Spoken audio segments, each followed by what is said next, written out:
Comparing Commander Masters to Wilds of Eldraine should be pretty much a no-brainer. One was set up to be the crowning achievement of 2023, and another is just a standard set release in a world where standard in paper doesn't really exist. If that is all the case, why do I firmly believe that we are going to look back so much more fondly on Wilds of Eldraine? Well, not only am I going to tell you today, but we are going to get into some sensitive topics like price and reprint equity and all of the things that drive our community wild. So stay tuned. This one could get a little bit dicey. All right, let's go.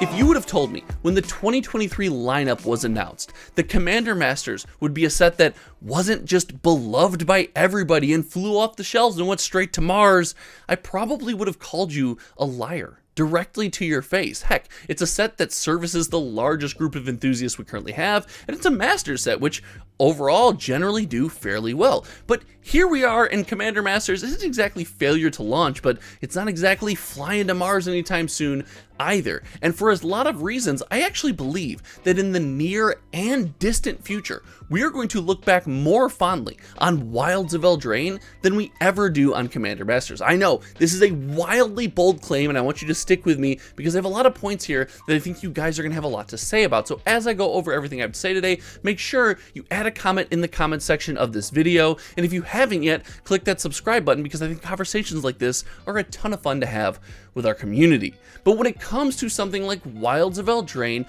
we have a lot of things that we are going to get in this brand new, uniquely designed release that we're not getting in Commander Masters. And that starts with the most controversial and pivotal topic when it comes to Magic the Gathering products as of the recording of this video. And that is definitely the price. Now, Commander Masters released, and we were all excited until we saw the price tag on the box. And it has been my opinion on this channel and will continue to remain my opinion that this set would have been an absolute banger, possible candidate for best Magic set ever had there been an affordable entry point option. I have made my stance on this extremely clear, but just to reiterate, I don't mind if you make crazy baller products for crazy baller enthusiasts that want to spend their crazy baller money that way. That does not bother me as long as the cards that they have access to are not functionally different than the cards that you and I have access to.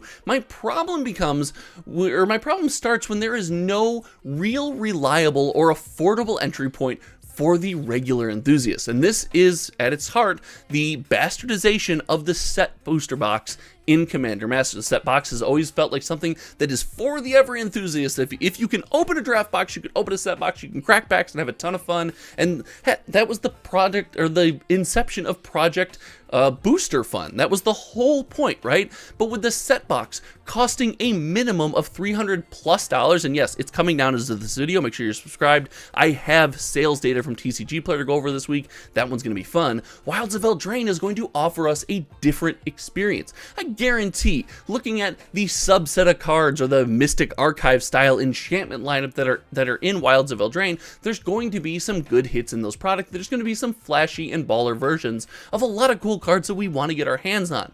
But the regular enthusiast, someone who just wants to try out the set, is going to have an affordable way to engage with a Magic the Gathering product. And that means if they find themselves liking it, they can come back and do it again. They don't have to spend all their money in a one-shot silver bullet, maybe have a bad experience, and fall off forever. This is a massive win for Wilds of Eldraine. And while Wilds of Eldraine isn't Commander specific, I think there is a lot more in this set that is also going to service our Commander community. And this is where we get into the idea of card designs and reprints. Yes, this is where things get hairy. I can already see you guys going to the comment section right now, and it's fine. I don't blame you, because before the ink was even dry on the Commander Masters cards, we found out we were getting things like Rhystic Study and Doubling Season in Wilds of Eldraine. And this feels, well, weird. To get reprints coming off the back of a Masters or all reprint set is an emotion that, well, we don't normally have to deal with, and we're definitely going through it right now. But Wilds of Eldraine leans into something that Wizards is doing extremely well recently that we're not giving them enough credit for, and that is functionally unique and exciting card design for multiple formats. Take a look at how our enthusiasts are playing Commander these days.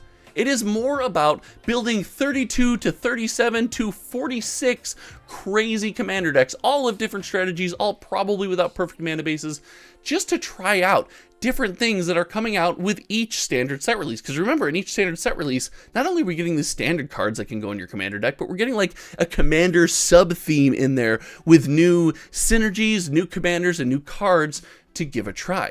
And for this reason, I think our Commander community really enjoys standard set releases. You couple that with the fact that Wizards' unique and exciting card design of the last 2 to 3 years is probably peaking right now. Looking at Brothers War, Phyrexia All Will Be One, heck, all the way back to Kamigawa and even Streets of New Capenna and Dominaria United, we see a ton of playable and exciting cards that people are jamming in almost every different format. They are all over the place. And for this reason, we don't give Wizards of the Coast enough credit. We scream from the mountaintop about reprints and how much we hate them, but their functionally unique and brand new card designs is something that keeps us coming back. And let's face it, we are. If you are playing Magic the Gathering right now, I can almost guarantee, let me know if I'm wrong, that you are engaging with some of this new card design, and I bet you're having a good time for it.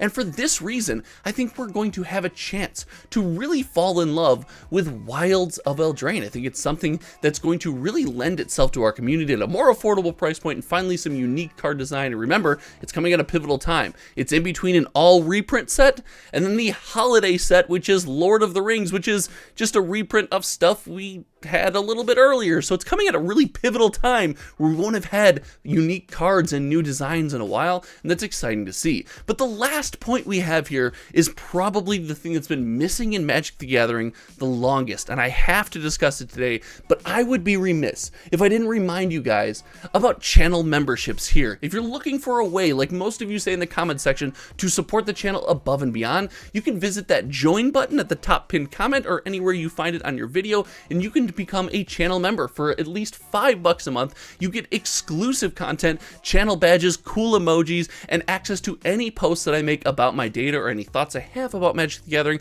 All comes straight to you via channel member only posts. Make sure you check it out if you want to support further. And just so you know, the people who have joined the channel membership is excruciatingly helpful. This is not cheap to do. I have a normal 9 to 5 buying Magic product and doing this channel. It takes up a lot of my time and a good amount of my financial resources. So to recoup some of that, I cannot appreciate you guys so much. Thank you so very much. I appreciate everyone that's joined. If you haven't, check it out. But without further ado, it's time to talk about what Wilds of Eldraine is really gonna do.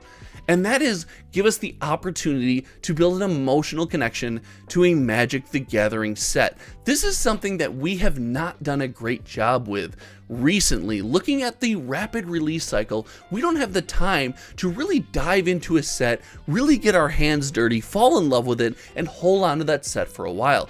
But with the space this product is coming in, and the only other unique product coming anytime around here is the Doctor Who Commander decks, which I could see people engaging with once buying a deck, buying one collector booster, and then looking for something else to do through the holiday season. We have the special edition Lord of the Rings release with the crazy psychedelic card that we saw during the reveal. That was a turn in a left direction that I did not see coming. But Wilds of Eldraine pulls on our heartstrings. We loved Throne of Eldraine. As a community, it was a time that we fell in love with the theme, the sets, the cards, even a little bit of the story. Heck, we all still even meme about the Oko ban, and we don't do it in an angry way, which that's amazing. They banned the most popular card from a set, and the community is not mad about it. We just kind of meme about it. It's the wildest thing in the universe. So I do believe that Wilds of Eldraine has a chance to bring back some of that nostalgic love that we have for Magic the Gathering sets. And I will close with the idea